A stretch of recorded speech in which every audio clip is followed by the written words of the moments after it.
believing in me. This was early when this happened. They had to take this team over. But one thing I can say that they fought. They fought every Saturday that they came out. Nobody can deny that.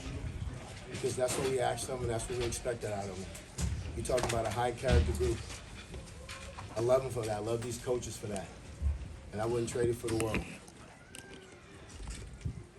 They finished something that they started, and that's what we asked them to do. Questions? Did you think you could score that many points on that defense? Well, we thought we had some good matches with our receivers on their DBs. It was if we was going to be the hold up and protection, and we did remove the pocket, kind of threw them off a little bit, but we didn't. We felt good with our receivers against their defensive backs.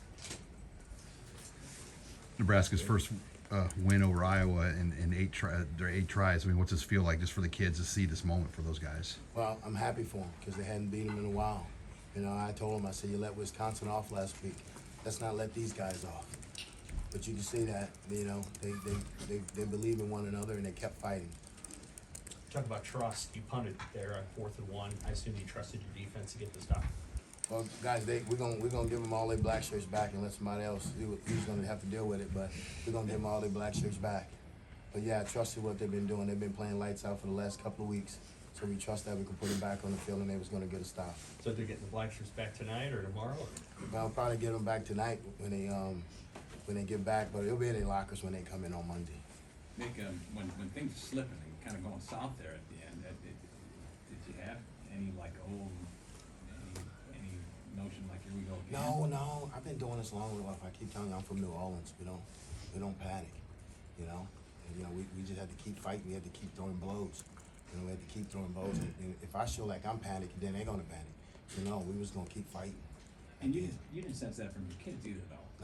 No, because if Daddy don't panic, the kids don't panic. Trey broke the single season record too with his yardage today. Just talk about his season and what he did in this game, kind of breaking it open. Well, Trey, we thought that they was gonna have trouble guarding Trey. And we just talked to Trey this morning about just use your speed. You know, don't tiptoe through it. Just put speed on them and see if they can cover you. And Trey did a really good job of running by him and catching the football. Other questions? Mickey, what kind of a sense did you get that this moment? What does this moment mean to those guys in that locker room? It's big, you know. They're going out. They're going out a winner. They won their last game, and it was hard on them because every loss, you know, they understood why we lost, and we said, hey, we got to play 60 minutes of really good football, and we had to play. And we did it today. We had to play 60. Last week, against Wisconsin, we played 56. So we played 60 today, and that's how you need to finish in this conference. What was that like, Mickey, for you running off the field? The fans kind of going crazy. You can tell how much this fan base, I think. Oh, listen to me. You're right. I forgot these fans. These fans are unbelievable, and I appreciate their support for me and the team. And they came out tonight in numbers, and they were screaming, they were yelling, and I'm glad we was able to get that win for them. But you know, the fan base. We have the best fan base in America, and I think everybody knows that. What you had made a comment earlier in the week that you're going to enjoy tomorrow with your family. Do you have any sense of what lies ahead for you as a coach and the rest of the staff? Hey, no. We control what we was able to control was to play this game and win this game. Now it's not on us. Right now, we just sit back and play the waiting game. But you know what? I've been through this before. So I'm helping these coaches that haven't been through it. But we have a really good coaching staff. And they all going to land on their feet because they're really good football coaches. It happens in this profession.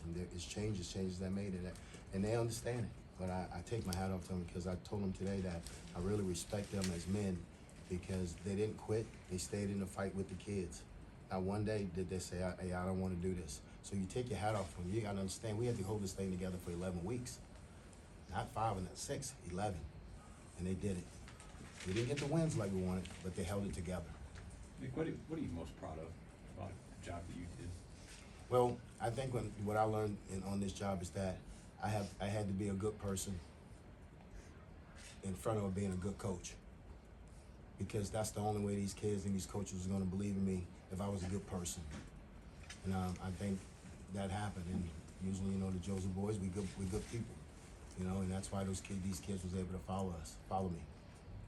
One or two more? Mick, no matter where you go from here, how do you think, and it's really early, but how do you think you're gonna look back at the year that you had to come back and be the head coach a year at Nebraska? Well, like I said, you know, I picked Nebraska to come to Nebraska 2 times in my life, 1987 and 2021, you know, that I came back here. I could have went anywhere in the country when I came out of high school. I could have went anywhere in the country when I left LSU, but I chose to come back to Nebraska. It's a good feeling. I love Nebraska. I love the state. I love the people. I love everything what Nebraska stands about. And I think you can see today that they you know, these kids are young. They're young in this conference, and they believe now. So now you got to just build on it. How proud does that make you that you got them to believe in themselves? Oh, very proud, because I knew it was going to be a tough task. I knew it was going to be a tough task. You know, when you make a move like that early in the year, you know, you got to really capture the kids. So we had to start right away. You remember, we changed the way we were practicing. We gave them off on Monday. We kept them in the building on Sunday so they can block out the noise. But they did a great job of doing that. So yeah, I'm proud of them. I'm proud of the kids and proud of the coaches. Anything else for Coach? Is it important for you to be able to talk to the next guy who's chosen to be the head coach? Do you I don't wanna think sit that's down up to me. I think that's up to the next guy. You know, I'm good because I understand the next guy comes in, he deserves to pick his staff, and I'm good with it. Like I've been over this thing for over 25 plus years, and I got a pretty good resume. So somebody's gonna hire me. All good? All right, thank you.